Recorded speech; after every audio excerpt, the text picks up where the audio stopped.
I am Marvin Noli. I live in Bois, Wyoming, a small town just north of Casper. A fly dresser is the term.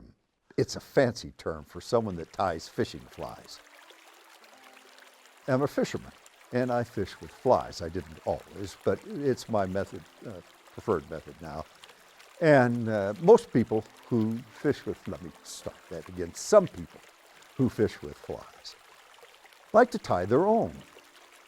They start out thinking that if you make your own fishing flies, you can save money, and they're soon disabused of that notion. Nobody saves money. You get carried away, as is any hobby that anyone takes.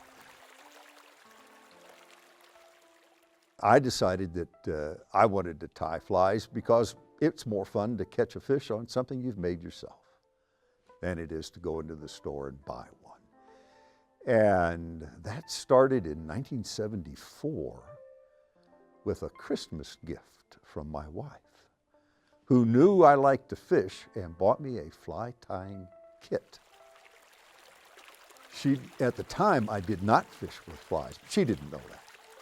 So she bought me this kit, and I got the book out and studied it and started putting bits of fluff and feather on hooks. The process itself is fun. You can tie flies when it's snowing, or if there's a hurricane outside, you can go down in the basement, or I work in the basement, and tie flies. I have created something that's worth looking at and put it in a frame, and someone's hanging it on their wall as artwork. That makes it art. Yes, even though I think I am a craftsman, I have friends who also enjoy this pastime. And they are very creative. And one of them is, in fact, an artist, a man who went to art school, creates glorious creations, not just of flies. He's very creative. That's the criteria that I would put on myself. I would have to make something that someone looked at and went, whoa, may I have that? Surely, yes. That would make me feel like an artist anyway. This is my work. Finished product as I sell it in a frame with oval mats suitable for hanging on the wall. These are good examples of what a classic salmon fly looks like, that mirrors, in a sense, the shape of the hook. Some of the feathers that go in, and most of the material on this fly is all tied in with fine thread right here.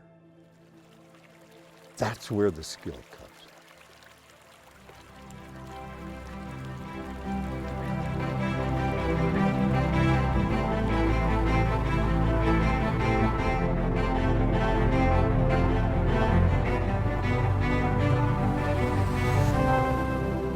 My name is James Dwey. I'm an enrolled member of Northern Arapaho tribe, a direct descendant of Chief Sharpnose, last warrior chief of Arapaho tribe. So I do all types of beading, mostly for dance regalia. 30 years ago, when I first had my daughters, they wanted to dance. Prior to that, though, I'd watched my mom bead. She beaded the outfits for my dad, so I was familiar with that. Instead of going out and paying somebody to actually bead their outfits, then I went ahead and took it up and started beading their moccasins and their leggings and their outfits, and it just kind of grew from there. It's a way of carrying on our tradition of beading. A long, long time ago, only the women would bead because the men were the hunter-gatherers and they went out.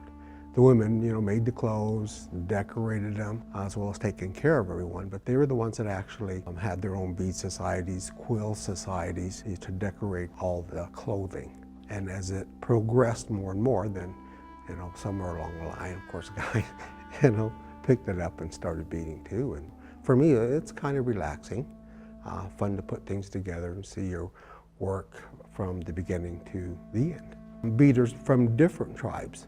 We don't always bead the same designs, the same colors. Northern Arapahoes, we bead northern style or the lazy stitch style. There's different kinds of beading. I do the lazy stitch, sometimes called the lane stitching. I do some applique sometimes, And I use the traditional colors, red, white, black, blue, yellow. I'm not really an artist because, I mean, a lot of people do it. I'm just happy that I'm able to do it. The work that I do, I think is really nice. And it's not that I don't consider myself an artist. It's just funny that, someone would call me that. But I do a lot of artwork, so I am an artist. I make the war bonnets out of the tail feathers of the eagle, bead the band as well as the rosettes. Eagle we hold in high regard because he's one of the bigger birds in North America. He's also a messenger between us and the Creator when we send our prayers up. To earn an eagle feather generations ago, you had to do a really, really special deed. One way was to actually earn an eagle feather in battle, or instead of killing your enemy, you counted coup on that enemy by just touching a live enemy in battle with your coup stick. The other way was to actually go out and capture horses, maybe wild horses or from the enemy. To make a war bonnet, and you had to be usually an older person, a good leader, a chief, to actually earn one of these war bonnets.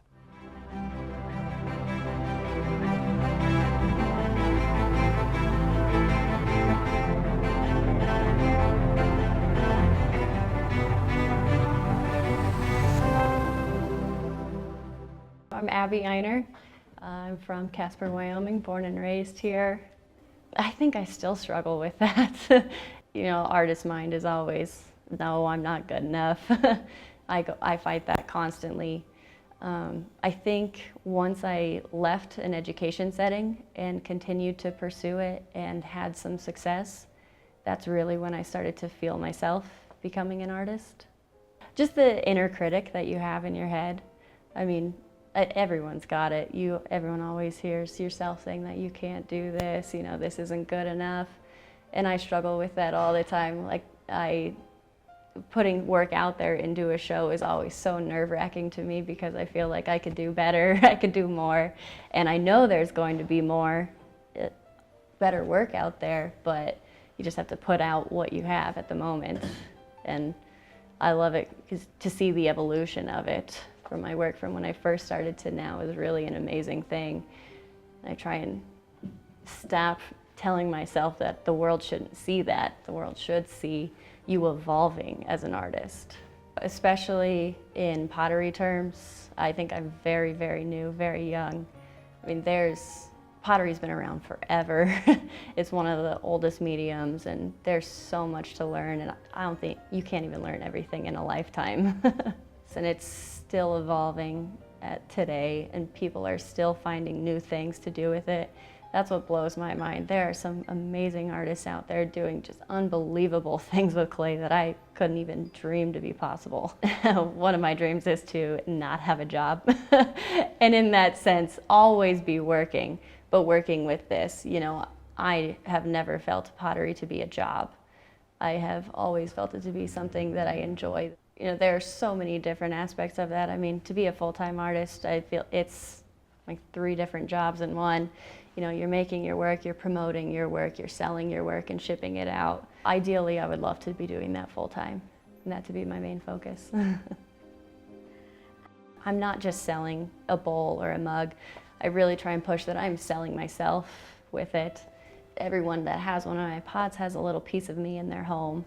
So the biggest things that I had to get over was it's okay to be vulnerable. It's okay to let people in, let them know why you're doing what you're doing. It helps them understand. There are sometimes people aren't quite supportive of being an artist, but I have converted a few people by giving them my story. Especially with pottery, I think you can have a connection with it on its own, just with the fact that it's something that you can use every day in your life. And that's what my goal is, to just put these little embellishments in people's everyday lives. Whether or not they do know that it comes from me or feel me in there, that's just the main goal of pottery, is to put it in people's everyday lives, put art into their lives.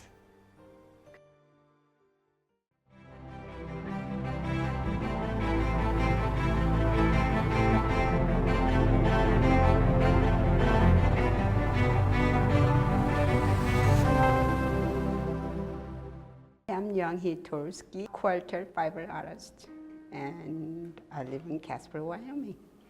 With the children, I was staying at home, mom. With the children, I can really do a lot of different things.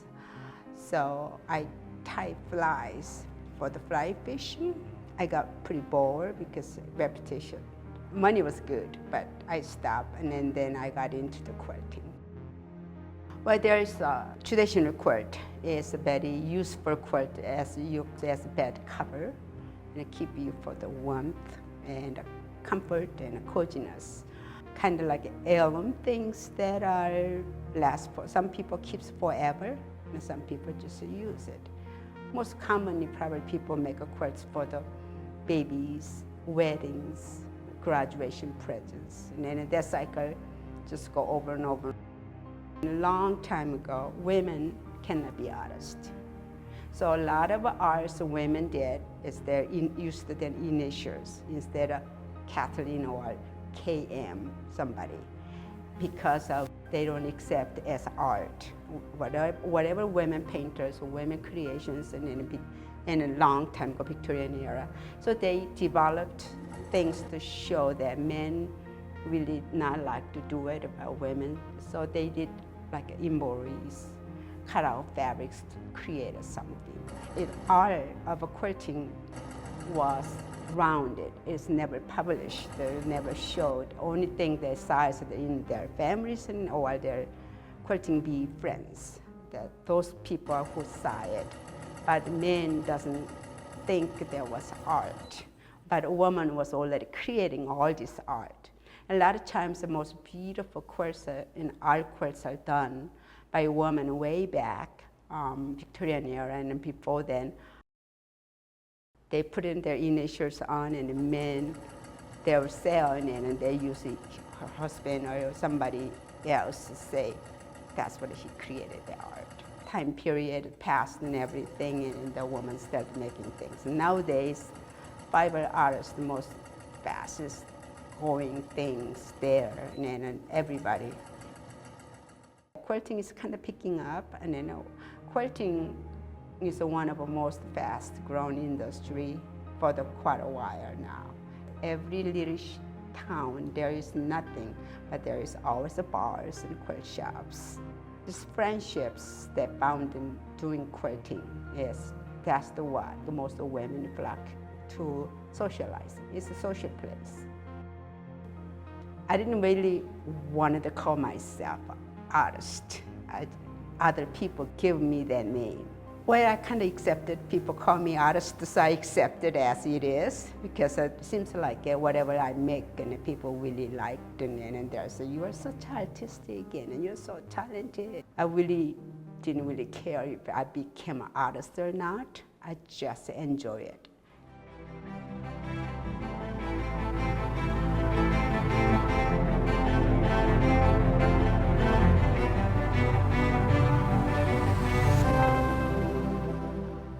I'm Tom Lepp, a plein air painter, an outdoor painter that I paint anywhere. The world is my studio.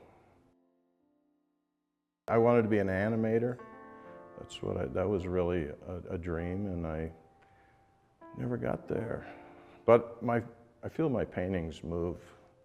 I think from an early age, when somebody like me who's doing art, on their own and going into a world, everybody probably has a fantasy or dream world that you go to, and a lot of times you might want to be creating something that you think everybody wants to see, or you want to please them, but you could also just create your own world, and then people want to go into that, like making windows into a world, creating.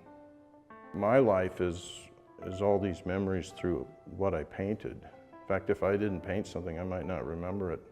The paintings it's my, memories. So what I want to do is capture the light, the effect, the mood. It might be melancholy, it might be sadness. I spent my life with that priority to try to capture the light and the atmosphere. I have these 6 things. I'm not going to recall them, it's better written down. What they are is all ways to overcome what might be holding people back, like lack of inspiration or some self-doubt, which is something you never get rid of. I might not do them in order. The first is, if you don't feel like painting, paint for 2 hours and you will. Put it up right or wrong.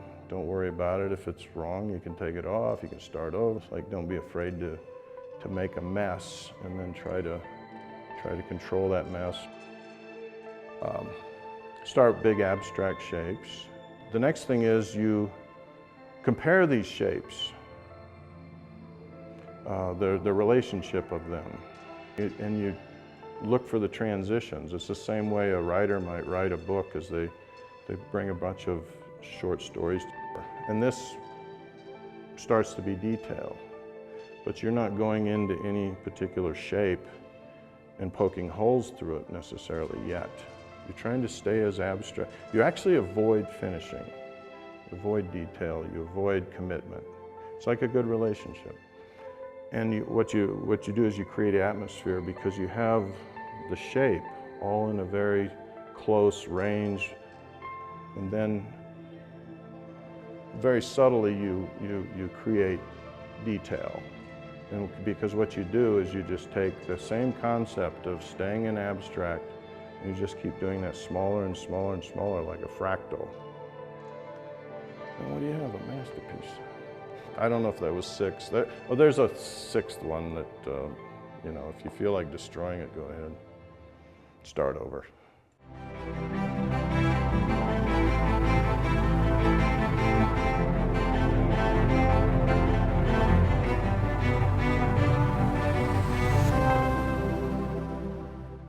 I'm Jim Kopp, folk kind of / outsider artist, self-taught, primitive kind of painter.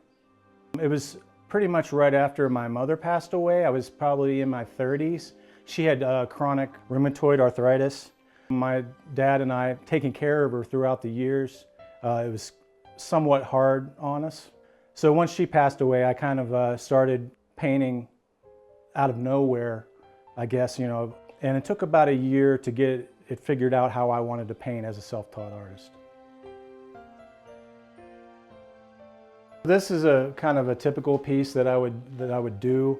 It's like a wood with the wooden assemblage around it. This is more of kind of like a naive art kind of style to me. It's more naive. A lot of things I do are really like flat, because there's not a whole lot of perspective in them. I think it's coming from inside, that it doesn't matter if you sell paintings or in demand. What you're doing, creating on paper, on canvas, whatever you need to do in order to create, I think is justifiable enough. Anybody is capable of doing it and can do it. Most of the time people were very gleeful when they see it, that it can accept this, because it's something completely different that they've never really seen before. But then on the other hand, there's people that are shouting at me in a mean way. It's probably like what a lot of artists have to deal with anyways, no matter what style you paint in. I mean, you're going to deal with polarizing people that don't particularly like it. I usually it's like water off of a duck's back. I don't get too uptight about it anymore, because I'm so used to it. It'd be kind of like Dutch painter Carl Appel, I can't pronounce his name, but his stuff looks like, he was like a Cobra artist. His stuff is like, it looks like almost like an infant almost painted it. I could imagine him getting a lot of ill reaction from his paintings. Even if it's highly stylized classical painting, you need to be educated as far as so you can understand what was going on at the time as far as history. Maybe even the technique of what they had to do to get to the effect that they have with the painting. And then it runs all the way back to like this stuff too, because like a lot of people don't understand what this is, but there's people that do, and they can show you what's up with it. People lose track of creating art like they did as a child.